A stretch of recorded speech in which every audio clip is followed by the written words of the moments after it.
Music theory is the study of what normally happens in Western music and can open the door to a musical understanding you may not have known was possible.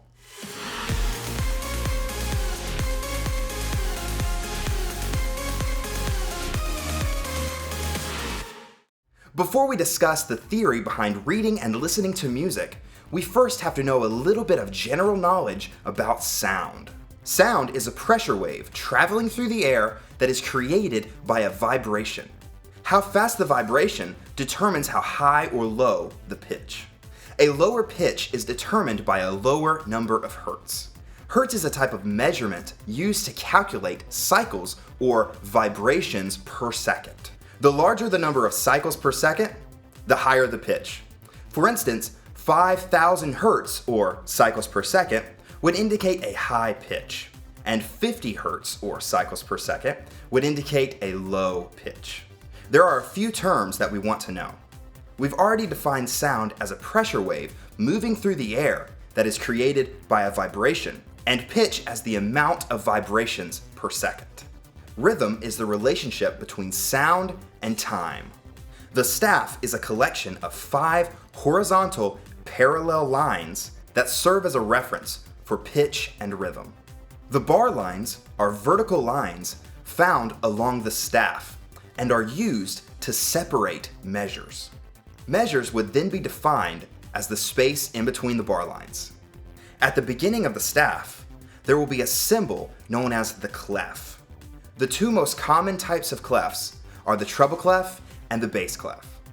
There are many different types of notes. The 3 most basic notes are the whole note, the half note, and the quarter note. Notes are given their names based off of their relationship to the whole note. When playing a whole note, you hold the whole note for 4 beats. The half note looks just like the whole note, except it has a stem. The stem is the vertical line attached to the note that will either point upwards or downwards, depending on the position of the note on the staff. A half note gets held for 2 beats. As you can see, a half note gets its name because it is half the value of a whole note. A quarter note looks just like a half note, except the note head is filled in. As you probably guessed, a quarter note is 1/4 the value of a whole note. Therefore, a quarter note gets 1 beat. A time signature, such as 4/4 or 3/4, indicates how much time should be allotted for each measure. The top number tells us how many beats are in each measure, and the bottom number indicates what type of note gets the beat. The beat is basically the rhythmic pulse you would tap your foot to when listening to a song. The time signature 4/4 would indicate there are 4 quarter notes in each measure. The time signature 3/4 would indicate there are 3 quarter notes in each measure. In Western music, the standard note names are given based off of the first 7 letters of the alphabet, A through G. When you count to G, you just start back over with A. Recall that Hertz is the measurement that determines the amount of cycles or vibrations per second. When a frequency is doubled exactly, that note is given the same name as the note before. This is called an octave. Depending on the octave, a number can be used to specify which octave is desired. This number is not needed if the notes are being read off of the staff. If A4 is equal to 440 hertz, or cycles or vibrations per second, then A5, 1 octave above A4, would be equal to 880 hertz. Likewise, A3, 1 octave below A4, would equal 220 hertz. 1 octave can be divided up into 12 equal segments known as half steps. A half step is equivalent to 1 fret on the guitar or 2 adjacent keys on the keyboard. A whole step is equivalent to 2 half steps. For instance, from fret 1 to fret 3. Even though an octave can be divided into 12 equal segments, known as half steps, the distances between the 7 note names derived from the first 7 letters of the alphabet are not equidistant. The easiest way to remember is the distances between the notes B to C and E to F. B to C is 1 half step apart, as well as E to F.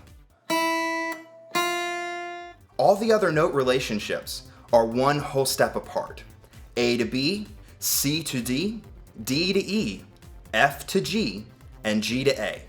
These 7 notes can be altered to allow for the full use of the 12 half steps that make up the octave. A sharp, or the symbol that looks like a hashtag, or a tic-tac-toe board, can raise a note by 1 half step. Therefore, an A sharp would be played 1 half step higher than an A. The flat does the opposite and lowers a note by 1 half step. Therefore, an A flat would mean 1 half step lower than an A. We can transfer the knowledge we have learned to the guitar. Because the distance between one fret to the other is 1 half step, and the distance between an open string to the first fret is also 1 half step, we can find any note on the guitar fretboard. On the highest E string, let's take a look. If we recall, the distance between the note E to the next note in the musical alphabet, F, is 1 half step. Therefore, because the first fret is 1 half step higher than the open string, the first fret of the E string would be the note F. As we have learned, the distance between the note F and the note G is 1 whole step, or 2 half steps. From the first fret to the third fret is a whole step, or 2 half steps. Therefore, the note G would be played using the third fret of the E string. Let's do one more string. The second string is the B string. The notes B to C are a half step apart. Therefore, the first fret of the B string would be the note C. The note C and the note D are 1 whole step apart. Therefore, the third fret of the B string would be the note D. Music theory can seem intricate or complex at times. However, the musical concepts that you gain will start to make sense the more you study music. If you got value out of this video and would like to see more, make sure to like and subscribe so that you never miss a lesson.